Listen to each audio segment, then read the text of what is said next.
Balat po tayo ng malaking mangga.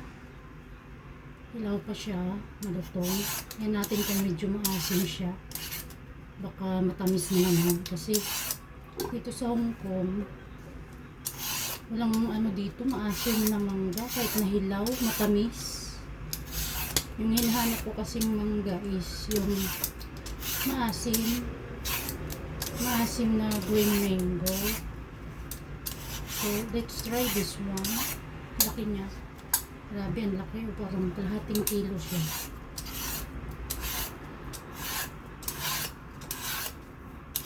Parang half kilo talaga siya. Ang bigat. Bigat niya, oh.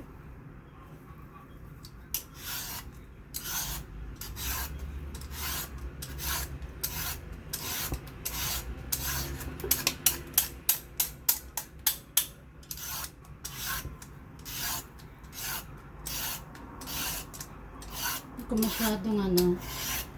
Parang binalatan ko talaga siya. So, tingnan nyo, ang dami rin nung pinag-anuhan, no?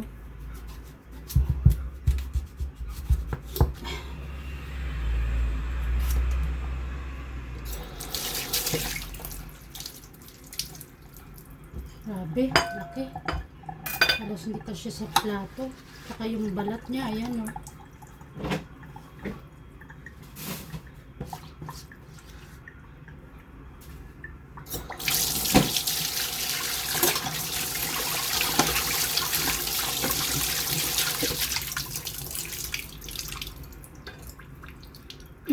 So, paano kaya natin ito hatiin? Laki. Patakot.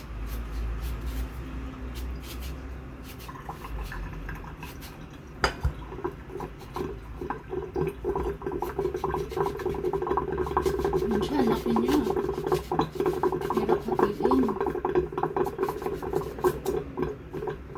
Yan.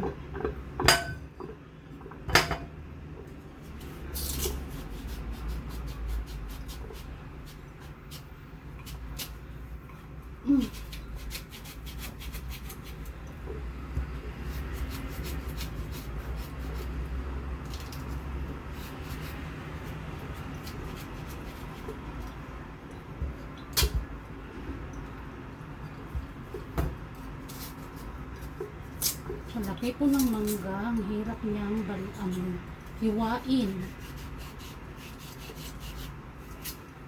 Ay!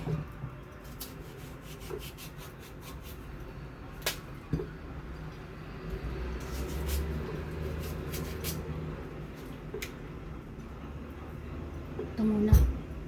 Ano yung kalahati?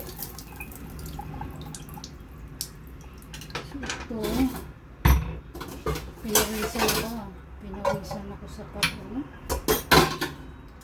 paghiwa at pagbalat lang ito.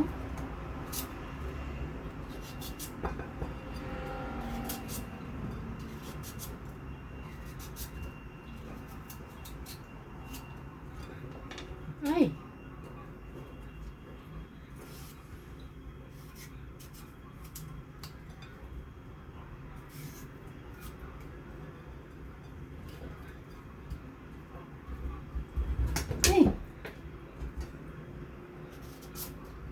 Hindi na ako bibili uli ng ganito kalaki.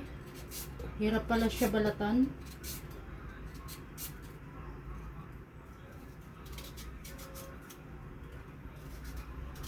As in, ang hirap niyang balatan.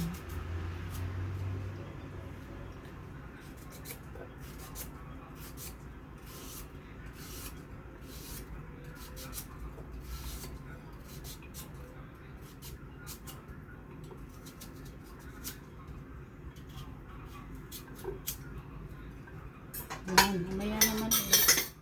Or sa susunod.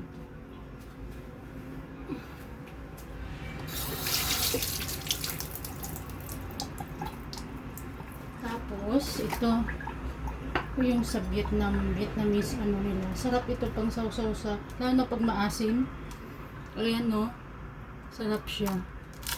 Pag sausaw sa mangga. O kaya yung medyo maasim na grapes, ito yung ginagamit ko eh. Pinagsasaw-saw ko. Sarap siya. So, ayan na po siya. Ayan. Ayan. Kain na tayo. Let's eat.